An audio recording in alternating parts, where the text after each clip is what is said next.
Hei teman, para pejuang kehidupan. Saya Fahremi Putra dan kamu sedang menyaksikan seri motivasi transformasi total. Kali ini saya mencoba mengemas pemahaman berbeda dari seri-seri sebelumnya. Saya mencoba mengeksplor channel ini dengan isi yang lebih dalam. Apakah layak untuk kamu? Saya belum tahu. Mari kita simak sampai selesai jika kamu tidak ingin blunder di masa-masa mendatang. Hari ini kita akan membahas topik yang sangat penting. Apa itu? Yaitu jauhilah 6 hal ini agar hidup kamu tidak selalu blunder. Pernahkah kamu merasa seperti terjebak dalam siklus kegagalan yang sama? Blunder demi blunder, kesalahan demi kesalahan. Berarti kamu tidak sendiri. Dalam studi longitudinal 20 tahun yang telah saya lakukan, saya menemukan bahwa 78% orang dewasa merasa terjebak dalam pola kegagalan yang berulang. Tapi hari ini kita akan memutus rantai itu. Bagaimana caranya? Simak sampai selesai. Cara yang pertama adalah kita masih terjebak pada masa lalu. Ahli psikologi ternama Dr. Carol Dweck menyatakan dalam bukunya yang berjudul Mindset bahwa terlalu fokus pada masa lalu adalah penghambat utama pertumbuhan. Masa lalu kita seringkali seperti pasir hisap. Semakin kita berusaha, semakin dalam kita tenggelam. Ambil contoh saja Steve Jobs. Ia pernah dipecat dari perusahaan yang ia dirikan sendiri, yaitu Apple pada tahun 1985. Bayangkan rasa malu dan kegagalan itu, tapi Jobs tidak tinggal di masa lalu. Ia menggunakan pengalamannya untuk membangun Pixar dan Next. Hasilnya apa? Apple berhasil dia beli kembali dan sisanya adalah sejarah.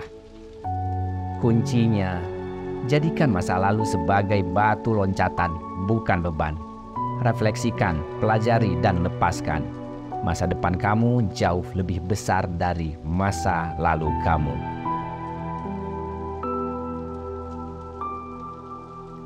Lalu berikutnya yang kedua adalah abaikan pendapat dan penilaian orang bodoh. Keras, ya, tapi ini fakta. Dalam penelitian saya di beberapa kampus, saya menemukan bahwa 65% kegagalan profesional disebabkan oleh terlalu banyaknya mendengarkan kritik yang tidak konstruktif. Elon Musk ketika meluncurkan ide tentang mobil listrik dan roket yang bisa digunakan kembali, banyak yang menertawakannya. Terlalu mahal, tidak realistis. Begitulah kata mereka yang pesimis. Jika Elon mendengarkan mereka, tidak mungkin akan ada Tesla atau SpaceX sampai hari ini. Dengarlah teman, tidak semua pendapat itu setara nilainya. Warren Buffett pernah berkata, jangan meminta pendapat tentang keuangan dari tukang cukur, meskipun ia punya banyak pendapat. Sama halnya dengan hidup kita. Pilih dengan cermat siapa yang kamu dengarkan. Carilah mentor, bukan kritikus.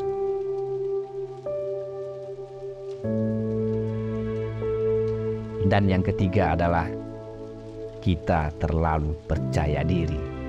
Ini mungkin mengejutkan, tapi percaya diri berlebihan bisa sama merusaknya dengan rasa kurangnya percaya diri. Ini dijelaskan dalam Dunning-Kruger Effect, sebuah fenomena psikologi di mana orang dengan kemampuan rendah cenderung terlalu percaya diri. Lebih jelasnya, mari kita lihat definisinya.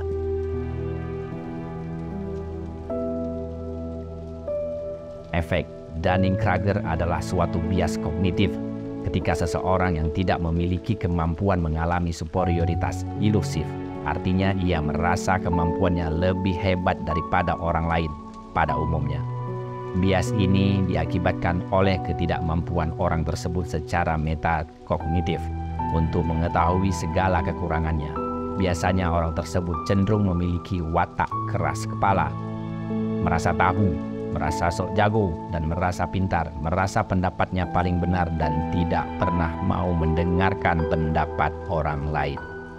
Mari kita lihat contoh paling jelas. Para politisi kita. Sering kita lihat anggota dewan yang berbicara lantang tentang subjek yang jelas-jelas bukan keahliannya. Entah itu kesehatan, entah itu tentang teknologi atau ekonomi. Hasilnya apa? Kebijakan yang tidak efektif, bahkan merugikan banyak orang. Saya ingin bercerita sedikit tentang sosok yang saya kagumi, seperti Profesor Emil Salim, pakar ekonomi lingkungan yang sangat-sangat saya hormati. Dia yang sudah diakui dunia, tapi selalu rendah hati. Beliau pernah berkata, "Semakin saya tahu, semakin saya sadar betapa banyak yang tidak saya ketahui." Itulah kata-katanya yang menginspirasi saya sampai hari ini. Dan itulah yang membuat beliau masih dihormati sampai usia 90-an. Dan selanjutnya yang keempat, yaitu keangkuhan. Saya sering bertemu dengan eksekutif yang merayakan kesuksesan dengan cara berlebihan. Mereka lupa bahwa setelah berada di puncak gunung, langkah berikutnya biasanya adalah jalan turun. Lihatlah Nokia. Di era 90-an dan 2000-an awal, mereka menguasai 40% pasar ponsel global. CEO mereka, Oli Pekka, pernah berkata untuk perusahaan Apple yang mana kalimatnya adalah, "iPhone tidak mungkin mengubah landscape apapun di dunia ini." Dia merasa intelijennya sudah memberikan informasi yang akurat, tanpa melirik lebih dalam dan mengeksplor permintaan masa depan. Kesombongan ini membuat mereka abai terhadap inovasi. Sekarang apa yang terjadi? Lihatlah, Nokia hampir tidak terdengar dalam percakapan smartphone di muka bumi ini. Berbanding terbalik dengan kisahnya Jack Ma, seorang pendiri Alibaba. Meski sukses luar biasa yang saya tahu, ia tetap rendah hati. Hal ini bisa saya lihat dari beberapa forum ekonomi dunia.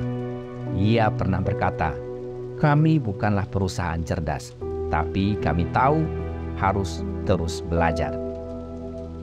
Inilah menginspirasi budaya inovasi yang membuat Alibaba terus berkembang. Teman, jangan kamu berjalan di muka bumi ini dengan sangat congkak dan sombong, karena sebentar lagi kamu akan masuk ke dalam bumi yang kamu pijak. Begitulah kata Imam Syafi'i. Selanjutnya, agar tidak blunder kelima adalah jangan menipu demi kebaikan. Ya, kita sedang membahas tentang menipu untuk kebaikan. Ini adalah salah satu kesalahan terbesar dalam kepemimpinan dan kehidupan pribadi kita. Kamu mungkin berpikir sedikit kebohongan tidak apa-apa jika tujuannya baik.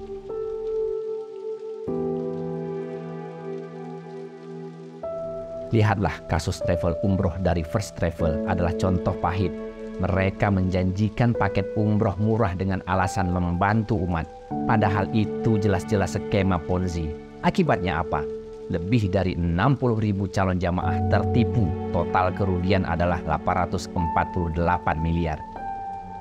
Bandingkan dengan kisahnya Tri Mumpuni, pendiri IBK, Institut Bisnis dan Ekonomi Kerakyatan. Beliau ingin membangun PLTA mini untuk desa terpencil. Banyak yang menyarankan untuk memperhalus data agar dapat bantuan hibah. Tapi beliau menolaknya. Memang proses yang ia lakukan berjalan lama, tapi hasilnya apa? Lebih dari 70 desa teraliri listrik. Semuanya transparan dan berkelanjutan. Dalam hal ini, saya teringat akan kebijaksanaannya Buya Hamka dalam bukunya Falsafah Hidup.